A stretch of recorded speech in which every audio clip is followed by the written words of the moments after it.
Selfie എടുക്കാനെന്ന മട്ടിലെത്തി നടിയെ ചുംബിക്കാൻ ശ്രമിക്കുന്ന ആരാധകന്റെ video പുറത്തായി. ബോളിവുഡ് നടിയും മോഡലുമായ പൂനം പാണ്ഡെയ്ക്കാണ് ആരാധകനിൽ നിന്നും മോശം പെരുമാറ്റം ഏറ്റുവാങ്ങേണ്ടി വന്നത്. സാധാരണഗതിയിൽ ആൾക്കൂട്ടത്തിനിടെ വെച്ചായിരിക്കും ഇത്തരം അതിക്രമങ്ങൾ ഉണ്ടാകാറുള്ളത്.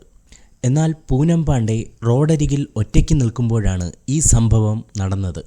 ഓൺലൈൻ മീഡിയകൾക്ക് മുന്നിൽ ഫോട്ടോയ്ക്ക് പോസ്റ്റ് ചെയ്യുന്നതിനിടെയാണ് ഒരു ആരാധകൻ കടന്നുവരുന്നത്. പിന്നിലൂടെ എത്തി ആദ്യമൊന്ന് തട്ടുമ്പോൾ പൂനം ഞെട്ടിപ്പോകുന്നുമുണ്ട്.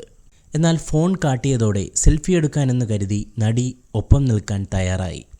എന്നാൽ അപ്പോൾ തന്നെ പൂനത്തിൻ്റെ കവിളിൽ അയാൾ ഉമ്മ വയ്ക്കാൻ ശ്രമിക്കുകയായിരുന്നു. ഉടൻ തന്നെ നടി അയാളെ തള്ളിമാറ്റി.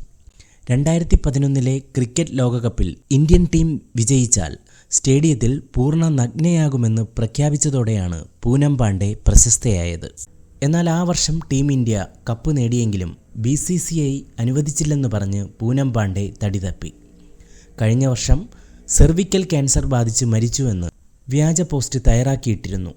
വിമർശനം കടുത്തതോടെ ക്യാൻസറിനെതിരെ അവബോധം വളർത്തുന്നതിനു വേണ്ടിയാണ് താൻ അങ്ങനെ വ്യാജ വാർത്ത പുറത്തുവിട്ടതെന്നായിരുന്നു പൂനത്തിൻ്റെ മറുപടി. ഇടയ്ക്കിടെ വാർത്തകളിൽ നിറയാനായി പൂനം ഇത്തരത്തിൽ പല നമ്പറുകളും ഇറക്കാറുണ്ട്. ഈ വാർത്ത ഇഷ്ടമായാൽ ലൈക്ക് ചെയ്യൂ, ഷെയർ ചെയ്യൂ. നിങ്ങളുടെ അഭിപ്രായം കമന്റായി രേഖപ്പെടുത്തൂ. സബ്സ്ക്രൈബ് ചെയ്യൂ സൈബർ വിലാസം മീഡിയ നെറ്റ്വർക്ക്.